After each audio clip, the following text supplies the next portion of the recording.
안녕하세요. 안녕하세요. 네, 오늘은 옥천군에 왔습니다. 이 자리는 안남 배바우 도서관이라는 곳인데요. 이 공간에서 옥천군 교육혁신지구 사업을 그동안 많이 고생을 하셨던 노한나 장학사님 모시고 옥천군 이야기를 한번 해보려고 해요. 자, 안녕하세요. 반갑습니다. 네, 오늘 제가 아침 일찍 옥천군에 왔는데 제가 길치고 운전도 못하는데 저를 또 이렇게 모시고 강의하시는 데도 데려다 주시고 또 로컬푸드 매장 옆에 가서 맛있는 식사도 같이 했습니다. 자, 오늘 배바우 도서관 꼭 와야 한다 그래서 제가 한번 찾아왔는데 이어서 우리 말씀 나눠보도록 하겠습니다. 자기소개를 먼저 해주세요. 보통 이제 장하사님들 하면은 무슨 분 장하사입니다 이렇게 하시는데 그렇게 하지 마시고 옥천에서 제가 알기로는 나고 자란 걸로 알고 있으니까 자기소개를 한번 화면을 보시면서 네, 저는 현재는 옥천교육지원청, 충청북도 옥천교육지원청 장학사로 한국교원대에 1년간 파견 근무를 하고 있습니다. 저는 장학사가 되기 전에는 이 지역 출신의 초등교사였어요. 그러니까 저는 옥천군 옥천읍에서 태어났고 초, 중, 고를 옥천여중, 옥천고등학교를 나와서 청주교대를 졸업을 해서 다시 지역의 초등교사로 돌아와서 약 18년간 교원으로 근무를 하다가 장학사 시험을 쳐서 다시 교육지원청에서 장학사로 근무한 이 경력이 저의 가장 큰 자산이자 경력, 근본, 바탕, 저의 프라이드 그런 거라고 할 수 있습니다. 네, 지금 자기소개 들으셨죠? 이렇게 정주성을 가진 장학사가 사실은 많지 않은데 대단하신 것 같아요. 그러다 보니까 제가 다른 지역은 이제 이 장학사님들한테 안 여쭙는데 말씀을 여쭈어도 해줄 수 있을 것 같아요. 옥천군만 갖고 있는 특별한 어떤 지리적 또 이렇게 문화적 특성 같은 게 뭐가 있을까요? 아까 우리 잠깐 호수 얘기도 나왔었고 그 다음에 농업이 중심이다 이런 얘기를 했는데 옥천군은 다른 도시나 어떻게 다른가요? 옥천군은 근본적으로 인구는 약 5만 전후이고 지리적으로는 그다지 특별할 게 없는 대한민국의 소규모 지자체 중에 하나예요. 농업이 주 산업인. 근데 이제 최근 들어서 옥천군이 90년대 이후에 주목을 좀 받고 또 나름 지역에서 성장의 동력이 있는 측면이 있는 것이 좀 특별한 지역이죠. 지리적으로는 옥천군은 1980년에 대청호라는 대전, 청주, 그 당시는 최근에 세종까지 대도시의 상수원 역할을 하는 호수가 생기면서 수질 보전 구역으로 지정이 많이 됐어요. 지역의 83% 정도가. 그래서 개발이 사실상 어렵고 농사를 짓기도 어려운 그런 지역적 조건이 사실 더 어렵죠. 다른 데보다도 더 어려운데 이런 물리적인 환경적인 제한을 뛰어넘는 주민들의 노력이 주민자치로 좀 발전한 지역이죠. 이런 어려운 활동들을 주민들이 자치적인 조직을 꾸리고 공적 자금을 우리 공동체를 위해서 어떻게 사용할 것인가를 경험하고 1987년에 옥천신문이 군민주로 창간을 하면서 지방의 어떤 권력, 토호나 또는 지방정부와의 견제와 긴장관계 역할을 하면서 주민자치 운동이 많이 활성화됐죠. 그리고 이런 안남 배바우 도서관 같은 운동들, 농민의 전교조, 그리고 안티조선과 같은 진보운동의 지역적인 큰 획을 그었던 지역이라는 그런 배경이 있지요. 그러니까 지리적인 특징이 결국은 여기 사는 주민들로부터 어떤 행동을 하지 않으면 안 되는 조건을 마련했고 그 행동들이 쌓이다 보니까 자치 능력까지 획득되었다 이렇게 좀 보시는 것 같아요. 네, 그렇습니다. 네, 저 안남 배바우 도서관도 보니까 주민들이 직접 설립했다고 하고 아까 잠깐 들렸던 로컬푸드 매장도 주민들이 중심이 돼서 만들었다 그렇습니다. 보면 주민들의 힘이 저력이 밑바탕이 있는 것 같습니다. 이제 옥천구 혁신교육지구 사업에 대해서 좀 몇 가지 말씀을 드려볼게요. 옥천군이 군 단위에서 새로운 모델 막 이렇게 많은 주목을 받고 있는데 그동안 이 담당 장학사를 하시면서 내가 옥천구 혁신교육지구 사업에 대해서 그래도 이것만큼 꼭 사람들한테 소개하고 싶어요 라고 생각하는 게 있다면 몇 가지만 좀 나눠볼까요?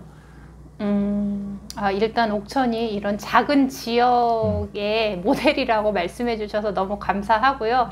저희 지역 분들이 이 말씀을 만약에 들으신다면 굉장히 또 즐거워하고 행복해 하실 것 같아서 그 점이 이 업무를 전에 했던 사람으로서 참 기쁘게 생각이 됩니다. 옥천 혁신교육지구는 제가 첫 번째 장학사는 아니에요. 숫자상으로는 저는 세 번째 장학사였고 18년, 19년, 20년, 3년간 이 사업을 운영을 해왔습니다. 제가 다 한 건 아니고 팀장이었고 옥천 행복교육지구는 군과 교육청의 공동협력센터로 인력을 같이 편성해서 운영을 하고 있죠. 장소는 현재는 옥천교육지원청 안에 두고 있고요. 그리고 지자체와의 교육 협력에 관한 이런 노하우는 꽤 많이 있는 지역인 것 같아요. 상당히 어려운 위기도 많이 겪었지만 예산도 꽤 많은 편이고 그리고 기초지자체와 꼭 혁신교육지구 사업이 아니라 해도 그 외의 학생, 아동, 청소년, 청년과 관련된 정책에 대해서 서로 협의하고 조정하고 또 긴장과 경쟁은 있지만 그런 위기들을 같이 해야 한다는 연대의식은 굉장히 튼튼한 편이고 또 민과 함께하는 거버넌스 조직은 옥천이 정말 대단하다는 생각이 제가 다른 지역을 보면서도 듭니다. 주민들이 실천해온 사례들이 굉장하시고요. 그걸 가지고 와서 관이 어떤 식으로 이 문제들을 해결할 것인지에 대한 대안을 요청하고 같이 책임지는 모습, 요구만 하시는 것이 아니고 이 거버넌스 조직이 교육행정협의회라는 군수님과 교육장님이 같이 참여하는 기관장 단위 협의회도 있지만 실무추진단이나 분과협의회처럼 민간이 모여서 의사결정하는 조직체가 저는 상당히 매력있다, 실효성 있는 거버넌스로 기능하고 있다라는 생각을 합니다. 그리고 사업으로서는 저희가 학교에서 이제 주로 돌봄과 방과 후를 하고 있는데 행복교육지구에서는 옥천은 마을과 함께하는 마을 돌봄과 방과 후 사업을 지금 열고 있어요. 그래서 상시 돌봄으로 학교가 끝나면 아이들이 지역에 있는 이 안남 배바우 도서관처럼 또는 다른 도서관이나 힐링센터나 이런 마을의 공간들에서 주민들이 아이들을 데리고 프로그램을 하시거나 아이들이 휴식할 수 있는 청소년들이 하고 싶은 걸 할 수 있는 이런 사업들을 편성하고 있는 게 저는 괜찮다는 생각이 들고 이 과정에 제가 지금 교육청 사업으로 마을에서 이런 걸 하고 있다고 했지만 학교가 여기 안남 배바우 도서관의 경우도 안남초등학교가 적극적으로 이 과정을 중재하고 노하우를 전수하고 아이들과 관련된 여러 가지를 같이 공유하고 학교 수업이나 교육과정도 같이 운영하고 있거든요. 다른 동이초라든지 안내중학교라든지 이런 학교들도 비슷한 과정을 같이 가고 있어요. 고르게 9개 읍면이 이런 부분이 선생님들의 희생과 헌신 그리고 지역 주민들의 적극성과 자발성 그리고 관의 전폭적인 지원 이런 부분들이 제가 보면서도 굉장히 이상적이고 감동적이다 이런 느낌을 받을 때가 참 많았던 것 같습니다. 네, 그러니까 제가 다시 한번 요약하면은 자치단체라고 하죠. 군과 교육지원청이 공동협력센터를 운영한다는 것. 이게 모든 지자체가 그렇게 하고 있지는 않은데 이게 잘 되는 지역은 이런 협력 시스템이 잘 돼 있고 그 다음에 관관 협력 말고 민간이 적극적으로 참여하는 민관화 협력 시스템이 잘 이루어지고 있고 그다음에 학교와 마을이 교육과정 운영할 때 마찬가지고 돌봄 운영할 때 마찬가지고 관이 지원하면서 민학이 협력하는 시스템을 잘 만들고 계신 것 같아요. 그 학교와의 연계 협력 얘기하니까 제가 며칠 전에 뉴스를 잠깐 봤는데 거기에 장학생 이름이 나오더라고요. 청성면인가요? 청성 네, 초등학교 사례인데 그 얘기를 약간 좀 모르시는 분들도 있으니까 좀 소개를 했으면 좋겠습니다.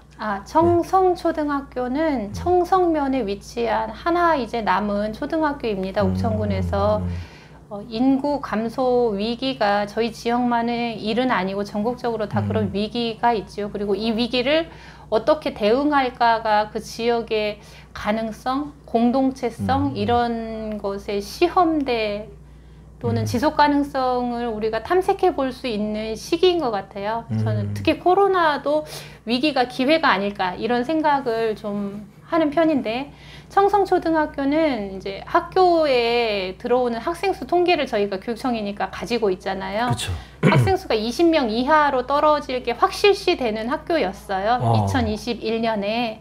그래서 걱정이 저희가 굉장히 많았고 어떤 대책이 있어야 되지 않을까를 생각하면서 제가 근무하는 내내 3년간 청성면과 주민들을 계속 만나봤는데 사실 뾰족한 수는 없었고 근데 이 뾰족한 수가 없는 것에 대해서 기초지자체든 저희든 다 알고는 있었죠. 근데 인구팀장님이 저보고 우리가 대책이 아직 없지만 한번 모여서 회의를 해보는 게 어떠냐라고 얘기를 하셔서 코로나라서 이제 학교를 갈 수는 없어서 교장선생님 오시라고 하고 면장님이 면사무소 빌려주셔서 관련된 사람들이 다 모여서 회의를 한번 했어요. 일단 군하고 같이 학교하고 다 예, 교육지원청하고 학교는 학생 수가 현재 이렇고 곧 13명, 14명대가 되면은 폐교 또는 분교로 가야 한다. 확실하다.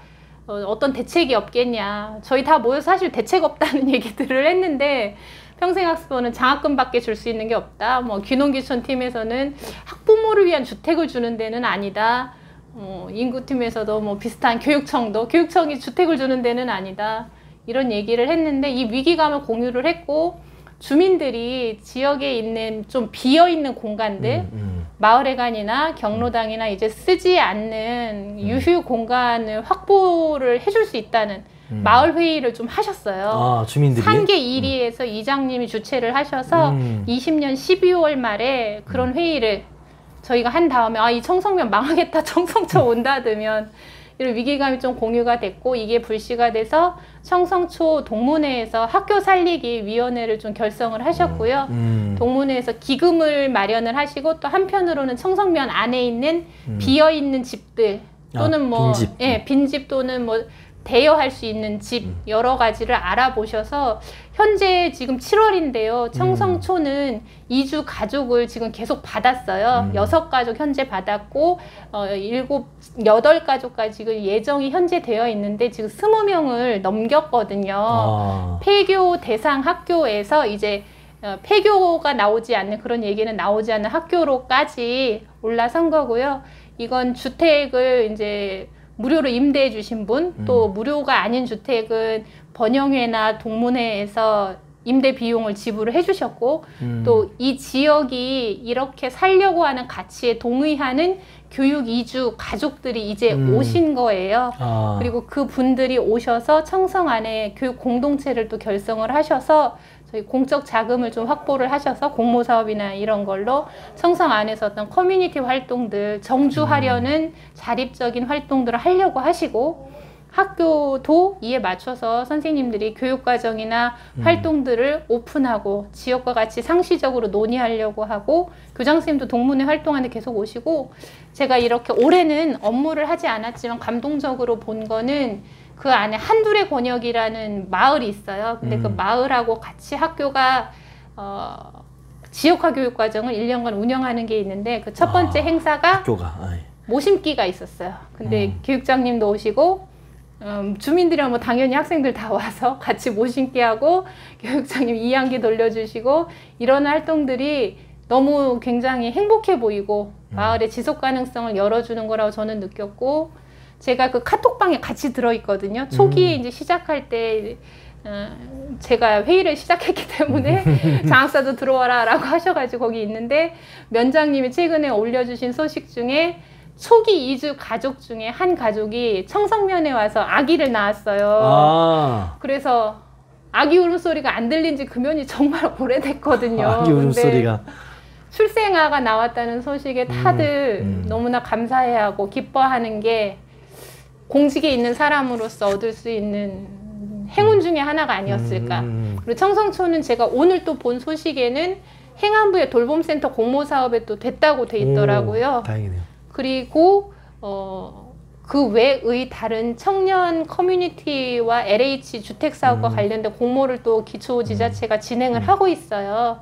이런 일들이 재미있게 벌어지는 것들 그리고 다른 지역에도 청성초의 사례가 우리 지역만이 아니라 그 소멸해 간다는 얘기를 듣는 다른 농촌 지역들에게 이렇게 생존할 수 있는 방법도 있다. 그리고 행정구역으로서의 지자체가 통폐합이 되더라도 주민들이 공동체를 위해서 선한 의지를 모아서 하는 어떤 활동들은 굉장히 저는 의미가 있는 것 같아요. 그래서 그것들을 같이 나누고 또 확산하는 방식으로 삶을 살아볼 것은 어떤가, 그리고 그걸 지원하는 장학사, 공직에 있는 분들이 많았으면 좋겠다, 이런 생각을 해봅니다. 아, 네.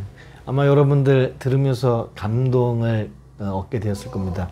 말씀하시는 중간중간 눈시울이 붉어지는 모습을 봤는데, 아마 지역에서 나고 자란 분이 장학사 일까지 하면서 인구 소멸의 위기 속에서 어떤 방식으로도 이것을 돌파하는 노력들이 조금씩 열매를 맺다 보니까 이런 말씀을 함께 해주신 게 되겠습니다. 제가 옥천 하면 또 떠오르는 게 아까 그 로컬푸드 매장도 그랬고, 그 다음에 그 교육을 오늘 했는데 그 공간도 그렇고, 사회적 경제 조직, 사회적 협동조합 혹은 그냥 협동조합, 그 다음에 의외로 청년들의 활동, 이런 것들이 언뜻 활성화된 게 보였어요. 그래서 이게 옥천이 보통 시골이 이제 오래되면은 노후화된다, 낙후된다, 이런 이미지보다는 뭔가 꿈틀더 역동성이 보이는데, 옥천 하면은 사회적 경제 조직들도 활성화되어 있는 것 같아요. 로컬푸드도 잠깐 보니까 그렇고, 그 사회적 경제 조직과 우리 마을교육 공동체, 또 마을교육과는 어떻게 연관성을 확보하고 계신가요? 사회적 경제 조직은 여기가 일단은 규모가 5만짜리 군이기 때문에 시처럼 단장님 계시는 인천광역시랑 비교하시면 안 돼요. 그렇게 크지는 않아요. 그런데 저도 이렇게 통계를 보니까 충청북도 안에서 시를 제외하고는 군 단위에서는 여기가 가장 활발하고요.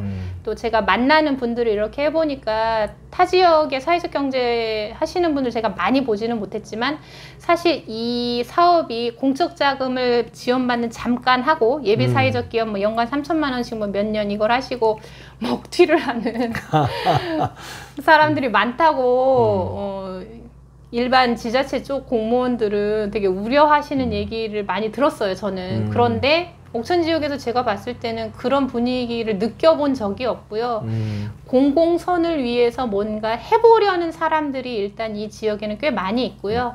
이따 가보시겠지만 이제 옥천신문으로 대표되는 지역에 있는 젊은 언론인들이 계속 유입되는 이런 것이 또 한 축이 아닌가 싶고, 옥천살림이라는 농민 조직이 충북이 학교급식 조례 운동을 처음에 할 때 다른 데는 지자체 주도로, 행정의 주도로 그 조례가 입법화가 됐지만, 옥천은 농민 주도로, 주민 주도로 이 조례가 입법화가 됐어요. 입법화하면서 학교의 급식을 납품하기 위해서 친환경 농가가 협동조합을 설립했고, 그게 사회적 협동조합이었던 거죠. 옥천살림이. 그런 옥천살림의 성과와 발전하는 것들, 또 순환경제 공동체라는 조직이 지역사회 안에서 옥천살림처럼 우리가 생산과 소비를 지역의 이익을 위해서 같이 하는 것이 좋겠다라는 조직들이 생기고, 옥천신문사에서 또 같이 하는 고래실이라는 사회적 기업이 있는데, 협동조합하고는 또 조금 다르죠. 이 기업도 지역사회에서 할 수 있는 문화적인 활동도 월간지라든지 청소년 사업 이런 것들을 하고 있거든요. 연령대가 이분들이 또 좀 젊어요. 젊고, 이 사회적 기업들이, 협동조합이 하는 사업들이 공공선이 있잖아요. 먹튀가 아니잖아요. 이걸 보고 또 따라서 같이 해보고자 하는, 동참하려는 흐름이 저는 있는 것 같아요. 초기 모델이 굉장히 건강했고요. 그게 보조금 사업으로 이제 입시쓰려는 분들이 아니었고, 실제로 가치를 위해서 살아갈 수 있는 어떤 방법을 찾아서 그 기업을 할까 또는 협동조합을 할까 사회적 경제를 선택하신 분들이거든요. 만약에 그 제도가 아니었다면 그분들은 또 다른 제도를 제가 볼 때는 선택했을 것 같아요.